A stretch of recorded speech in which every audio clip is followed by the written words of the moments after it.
আসসালামু আলাইকুম ওয়া রাহমাতুল্লাহি ওয়া বারাকাতুহু। আমি ডাক্তার মোহাম্মদ গিয়াসউদ্দিন। তো এই পর্বে আমরা জানব অন্ডকোষে আপনার সিস্ট বা টিউমার এবং প্রচণ্ড ব্যথা বা তীব্র ব্যথা আপনার কেন হয় এবং এই অন্ডকোষে সিস্ট বা টিউমার হলে সাধারণত আপনার কি কি ক্ষতি হতে পারে এবং এই রোগ থেকে আপনি কিভাবে দ্রুত সমাধান পাবেন। তো অন্ডকোষে টিউমার বা সিস্ট বা প্রচণ্ড ব্যথা সাধারণত বিভিন্ন কারণে আপনার হতে পারে। যেমন আপনার অন্ডকোষে যদি কখনো আঘাত লেগে থাকে সেই ক্ষেত্রে অন্ডকোষে আপনার সিস্ট হতে পারে বা টিউমার হতে পারে বা তীব্র ব্যথা হতে পারে, প্রচণ্ড আকারের ব্যথা অন্ডকোষে হতে পারে। তো দেখা যাচ্ছে যে আপনার অনেক সময় বন্ধু বান্ধবের দেখা যাচ্ছে জড়াজড়ি বা অনেক সময় বিভিন্ন কারণে বন্ধু বান্ধবের ভিতরে আপনার আঘাত লেগে যেতে পারে। আবার দেখা যাচ্ছে যে অনেক সময় খেলাধুলা করতে যেয়ে বল লেগতে পারে বা বিভিন্নভাবে আঘাত পেতে পারেন। অনেক সময় গাছে উঠতে যেয়ে আপনার অনেক সময় আঘাত লাগতে পারে। দৌড়ঝাঁপ লাফ ঝাঁপ করতে যেয়েও অনেক সময় আপনার আঘাত লাগতে পারে। আবার দেখা যাচ্ছে যে আপনার যদি সাইকেল চালানোর একটা প্রবণতা থাকে সেই ক্ষেত্রেও কিন্তু অনেক সময় আপনার অন্ডকোষে আঘাত লাগতে পারে। বিভিন্ন কারণে আপনার অন্ডকোষে আঘাত লাগতে পারে। সেই ক্ষেত্রে আপনার অন্ডকোষে কিন্তু ছোট্ট আকার একটা সিস্টের মতো হবে। অনেকে টিউমার বলে, অনেকে সিস্ট বলে, অনেকে একে স্পারম্যাটোসিল বলে। আবার দেখা যাচ্ছে যে অন্ডকোষে অনেক সময় আপনার ইনফেকশন হতে পারে। ইনফেকশন হয়ে অনেক সময় দেখা যাচ্ছে অন্ডকোষে ছোট্ট আকার একটা সিস্ট হতে পারে, ওটা আস্তে আস্তে আপনার বড় হতে পারে। আবার অনেকের ছোট সিস্ট হলে ছোটই দীর্ঘদিন থেকে যায়, এক পর্যায়ে আস্তে আস্তে বড় হয় এবং ওই সিস্ট কখনো শক্ত হতে পারে, কখনো নরম হতে পারে এবং ওখানে তীব্র ব্যথা হতে পারে, আবার কখনো হালকা হালকা মৃদু মৃদু ব্যথা হতে পারে।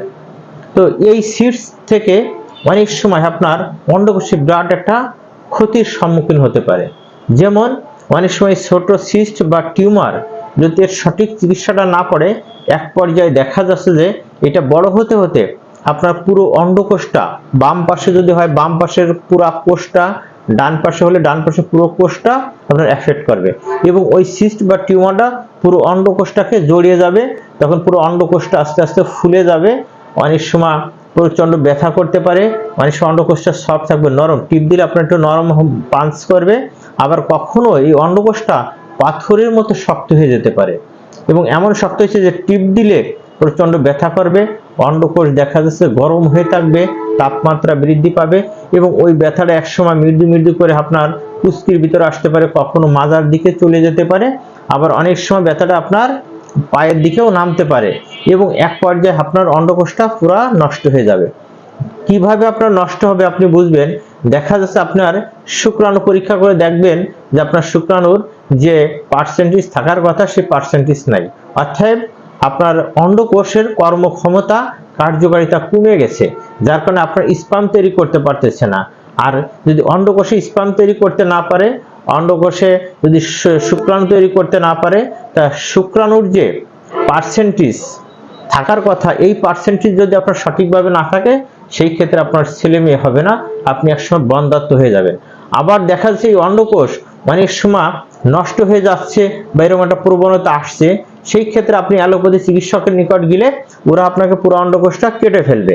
তা কেটে ফেললে কিন্তু কোনো সমাধান হলো না, আপনার একটা ইনজুরি হলো, আপনার একটা অঙ্গ চলে গেল। তো দেখা যাচ্ছে যে আপনার কাটার আগে বা সার্জারি করার আগে দেখা যায় একটা অপশন আছে আপনার হোমিওপ্যাথিক চিকিৎসা। হোমিওপ্যাথিক চিকিৎসা যদি আপনি প্রথম পর্যায়ে নিতে পারেন, আল্লাহর রহমতে আপনার নষ্ট হওয়ার দিকে যাবে না, আপনার স্বাভাবিকভাবে আবার স্বাভাবিক অবস্থানে ফিরে আসবে। কিন্তু আপনি দেখা যাচ্ছে যে অপারেশন করার নিয়ত করেই যদি ফেলেন, সেই ক্ষেত্রে আপনাদের একটা অনুরোধ থাকবে, আপনারা অন্তত একটি বার আপনারা ফিরে আসেন, একটিবার হোমিও চিকিৎসা নিয়ে দেখেন, কারণ অপারেশন করে কেটে ফেললে এটার আর কোনো ওয়ে থাকবে না, কোনো পথ থাকবে না।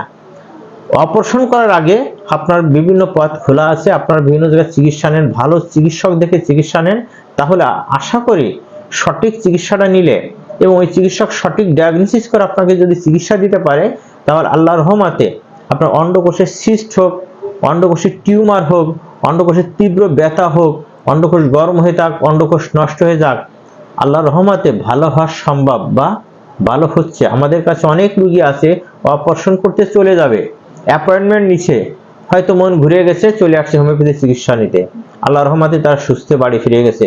2 মাস 3 মাস 6 মাস লাগছে, ইনশাল্লাহ পরিপূর্ণভাবে সুস্থ হয়ে গেছে।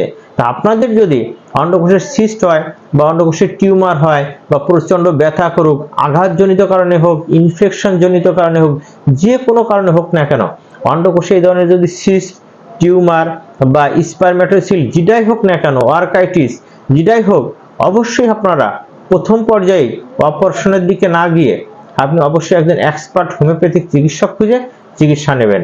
আর এই যে দেখা যাচ্ছে যে আপনার অন্ডকোষের সিস্ট হোক, টিউমার হোক বা ইনফেকশন করুক, এর জন্য কিন্তু কোনো ওয়ান টাইম ওষুধ নেই বা ওয়ান টাইম ওষুধ খাওয়া যাবে না, এতে কিছুই হবে না। এর কার্যকরী চিকিৎসা নিতে হলে আপনাকে অবশ্যই হোমিওপ্যাথির কাছে আসতে হবে, এবং হোমিওপ্যাথি চিকিৎসক আপনাকে সঠিক পন্থায় চিকিৎসা দিলে আল্লাহর রহমতে এই রোগ দ্রুত সমাধান হওয়া সম্ভব বা দ্রুত সমাধান পাবেন। আজ এ পর্যন্তই। সবাই ভালো থাকবেন, সুস্থ থাকবেন। আল্লাহ হাফেজ।